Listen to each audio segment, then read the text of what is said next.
Welcome to vision TV news. Vision TV news కు స్వాగతం. ఏలూరు జిల్లా ద్వారకా తిరుమల మండలంలో గ్రాడ్యుయేట్ పట్టభద్రుల నియోజకవర్గాల ఎన్నికలకు సంబంధించి ఓటర్ల పరిశీలన, కొత్త ఓటర్ల నమోదు కార్యక్రమం చురుకుగా జరుగుతున్నట్లు ద్వారకా తిరుమల తహసీల్దార్ జేవి సుబ్బారావు తెలిపారు. భూముల సర్వేకి సంబంధించి రైతులు ఎదుర్కొంటున్న సమస్యలను పరిష్కరించడానికి ప్రభుత్వం చర్యలు తీసుకుంటుందని జేవి సుబ్బారావు పేర్కొంటూ అలాగే స్పెషల్ సమ్మరీ డివిజన్లో భాగంగా మనం గత శనివారం ఆదివారం కూడా స్పెషల్ క్యాంపులు కూడా పెట్టి మనం ఎవరైతే 18 సంవత్సరాలు నిన్న యువకులందరూ వాళ్ళందరి నుంచి కూడా కొత్తగా ఓటర్గా నమోదు చేయడానికి అప్లికేషన్స్ ఫార్మ్ 6 తీసుకోవడం జరిగింది.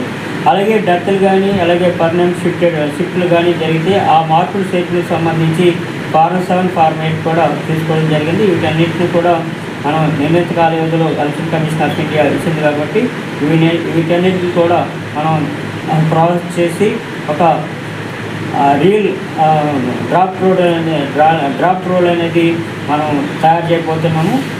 అలాగే రీసర్వేకి సంబంధించి గత ప్రభుత్వ కాలంలో ఈ రీసర్వే వల్ల ఎవరైతే రైతులు ఇబ్బందులు ఎదుర్కొన్నారో అలాగే ఏ సమస్యలతో రైతులు బాధపడుతున్నారో వాటిని నివృత్తి చేయడానికి మన ద్వారకా తిరుమల మండలంలో గత నెల 18వ తారీఖు నుంచి ఈ రోజు వరకు కూడా గ్రామ సభలు ప్రతి రీసర్వే జరిగిన విలేజ్లో గ్రామ సభలు కండక్ట్ చేసి అలాగే ఆ గ్రామ సభల్లో రైతులు అందించే విద్యుత్ అన్నిటిని కూడా పరిగణలోకి తీసుకుని ఒక టైం ఫ్రేమ్ అనేది గవర్నమెంట్ మాకు ఇచ్చింది కాబట్టి ఆ టైం ఫ్రేమ్లో ఈ సమస్యలన్నిటి కూడా రీసర్వేకి సంబంధించిన సమస్యలన్నింటినీ కూడా రిజాల్వ్ చేయడం జరుగుతుందని, అలాగే గ్రామ సభలకు రాకుండా ఎవరైనా రైతులు వాళ్ళకి ఇన్ఫర్మేషన్ తెలియకుండా గ్రామ సభలకు రాకుండా వాళ్ళు ఈ రీసర్వే వల్ల ప్రాబ్లమ్స్ ఫేస్ చేసినట్లయితే మేము 24 అవర్స్ కూడా ఆఫీసులో అందుబాటులో ఉండి వారి విద్యుత్తులన్నిటి కూడా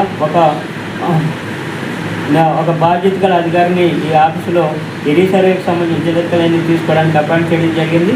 అతని ఫోన్ నెంబర్ కూడా ఇవ్వడం జరిగింది. కాబట్టి ప్రతి ఒక్కరు కూడా ఈ రీసర్వే వల్ల ఎవరైతే ఇబ్బంది పడ్డారో వాళ్ళందరూ కూడా ఈ యొక్క ప్రభుత్వం ఏదైతే కల్పించే అవకాశం సద్వినియోగం చేసుకుని తమ సమస్యలన్నింటిని కూడా నివృత్తి చేసుకోవాలని ఈ మూలంగా యావత్ మంది ద్వారకా తిరుమల రైతాంగానికి తెలియజేయడం.